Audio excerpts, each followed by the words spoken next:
क्योंकि विवेक ने मुझसे शादी के वादे किए थे। आज उस शादी के वादों से मुझे एक बेटी भी है। उसने अपना वादा तोड़ा और उससे झूठ बोला और उसके चलते उसने 11 फरवरी को शादी कर ली। सर मुझे न्याय चाहिए मेरे लिए और मेरे बच्चे के लिए। मुझे अपने बच्चे का नाम चाहिए। हम लोग सर 2019 से 2022 में सितंबर तक साथ थे। सर वो शादी इसलिए नहीं करना चाहता क्योंकि मेरे पैर में प्रॉब्लम है और मैं उसे उसकी मांगी चीज़ें नहीं दे सकती। रियबर्थ हॉस्पिटल में मेरी बेटी पैदा हुई जो कि जगदीशपुर रोड पे है कनखल में, और वो वहीं पे था। सारे डॉक्यूमेंट में उसका नाम है। सर मुझे पुलिस प्रशासन से ये चाहिए कि वो उसकी अरेस्टिंग हो और सर जो सही है वो हो। सर न्याय के लिए मांग ये है कि मेरी बेटी को नाम दे और जो मेरी बेटी का हक है वो मुझे चाहिए। सर सबने बोला कि पहले केस होगा उसके बाद डीएनए की मांग। नहीं, मुझे प्रॉपर्टी में कोई हिस्सा नहीं चाहिए, कुछ नहीं चाहिए मुझे। सर पैसे से कोई मतलब नहीं है, मुझे सिर्फ न्याय।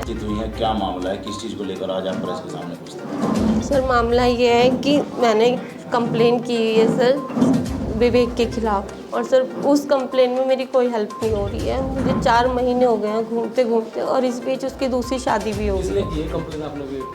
सर क्योंकि विवेक ने मुझसे शादी के वादे किए थे। आज उस शादी के वादों से मुझे एक बेटी भी है, और क्या कहते हैं उसने अपना वादा तोड़ा और उससे झूठ बोला और उसके चलते उसने 11 फरवरी को शादी कर ली। विवेक रहने वाला कहाँ का है? शामली राजझड़ से। आप उससे कैसे मिली थी? मैं उससे एक्सिस बैंक में मिली थी, जो कि सिविल लाइन ब्रांच में, वहाँ पे वो जॉब करता था कासा डिपार्टमेंट में, वहाँ पे मेरा अकाउंट था। अब क्या चाहते हैं आप? सर मुझे न्याय चाहिए मेरे लिए और मेरे बच्चे के लिए। मुझे अपने बच्चे का नाम चाहिए। आपने कहाँ पे गुहार लगाई है अपनी? सर मैं पहले तो गंगनर थाने गई थी, उसके बाद सर मैं महिला उद्योग में मैंने भी कंप्लेन की, ऑनलाइन कंप्लेन की थी। तो मैं SHO साहब के पास भी गई थी, मैं एसपी साहब के पास भी गई थी, और सर SP साहब मुझे एक बार मिले भी थे। उन्होंने जांच के लिए बोला भी था, तो उन्होंने एक बार जब मुझे मिले तो उन्होंने अपना काम किया, उसके बाद वो मुझे नहीं मिले। कितने साल साथ रहे आप? हम लोग सर 2019 से 2022 में सितंबर तक साथ थे।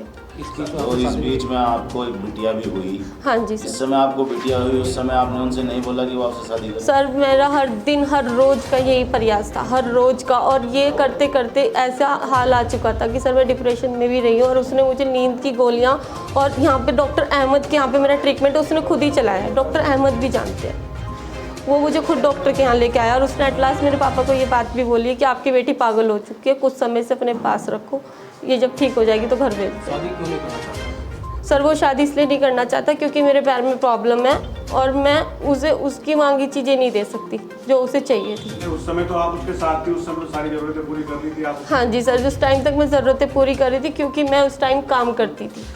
जिस टाइम मेरी बेटी हुई उस टाइम मैं कुछ नहीं कर रही थी, और तब से मैं अब तक कुछ नहीं कर रही हूँ। इसलिए सर अब मैं उसकी डिमांडें पूरी नहीं कर पाई। जब आपकी बेटी हुई जी, तो उस समय वो आपके साथ ही रहते थे? हाँ जी सर, आर्यवर्थ हॉस्पिटल में मेरी बेटी पैदा हुई जो कि जगदीशपुर रोड पे है कनखल में, और वो वहीं पे था। सारे डॉक्यूमेंट में उसका नाम है। अभी जिस समय आपकी बिटिया पैदा हुई थी हॉस्पिटल्स में डॉक्यूमेंट्स वगैरह में फादर्स का नाम किसका लिखा? सर विवेक का सिग्नेचर है उनके वहाँ? जी सर, जी सर। आपसे जानना चाहूँगा, जिस प्रकार से आप लोग दोनों एक दूसरे के संपर्क में आए, तो कभी आपको ऐसा महसूस नहीं हुआ कि आपको शादी कर लेनी चाहिए? इतना लंबा समय सर हर रोज़ महसूस होता था, हर रोज़ इस बात को लेकर महसूस। पुलिस प्रशासन? सर मुझे पुलिस प्रशासन से ये चाहिए कि वो उसकी अरेस्टिंग हो और सर जो सही है वो हो।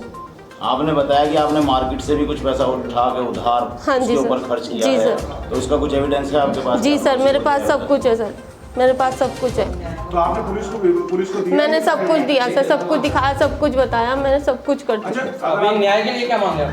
मेरी सर न्याय के लिए मांगी है सबसे पहले उसकी अरेस्टिंग, और जब अरेस्टिंग होगी तो कोर्ट में जाएगा तो कुछ चीज़ें उसकी और कुछ चीज़ें मेरी खुद वहाँ पे न्याय जज साहब ही कर लेंगे सर। आपकी तो शादी भी हो चुकी है ना उसकी? सर न्याय के लिए मांग ये है कि मेरी बेटी को नाम दे और जो मेरी बेटी का हक है वो मुझे चाहिए सर। मतलब जो हक इन द सेंस कि सर उसके घर वालों से भी मेरी बेटी के लिए वो चाहिए। अभी आपने बोला कि कोर्ट केस भी कर रखा था आपने, तो हाँ। फिर क्या हुआ? सर जब मैंने नहीं सर, जब मैंने कोर्ट केस किया तो मुझे सर ने बोला कि मैं यहाँ पे कंप्लेन करूँगा, तुम वहाँ से वापस लो, एक केस 2 जगह नहीं चल सकता। आपने कोर्ट केस किया, क्या डीएनए की मांग की आपने कि डीएनए की जांच हो उसकी? सर सबने बोला कि पहले केस होगा उसके बाद डीएनए की मांग और होगी। फिलहाल में आपने डीएनए की हाँ मांग जी की? सर मैंने की, तो SHO कोर्ट ने क्या साहब आदेश से। किए उसमें? सर कोर्ट में तो अब तक मैं पेश ही नहीं हुई हूँ। मैंने तो SHO साहब, वो जो CO मैम है उनसे इस चीज़ की हो गई, और उन्होंने इस चीज़ के लिए मुझे बोला, सबको बोला भी था। मतलब अभी तक आपका जो केस है कोर्ट में गया नहीं? गया नहीं ये आपने केवल थाने या कोतवाली में सर, बस अभी तक यही घूम रहा है। CO मैम ने कंपनसेशन की मांग कर रही हैं आप? जी कंपनसेशन की मांग कर रही है। वो क्या होता है सर? हिस्सा चाहिए मतलब प्रॉपर्टी में, और ये उसका नाम बिटिया के लिए नाम हाँ जी चाहिए। सर, मुझे प्रॉपर्टी में कोई हिस्सा नहीं चाहिए, कुछ नहीं चाहिए मुझे सर, पैसे से कोई मतलब नहीं है, मुझे सिर्फ न्याय चाहिए आपको जो हक कोर्ट जाने से है किसने बस। रोका? सर मुझे कोर्ट जाने के लिए एसएचओ साहब ने कहा कि हम ये मुकदमा यहाँ पे करेंगे, कोर्ट में मत जाओ। क्या नाम है एसएचओ साहब का? नो सर, नाम मुझे याद नहीं है।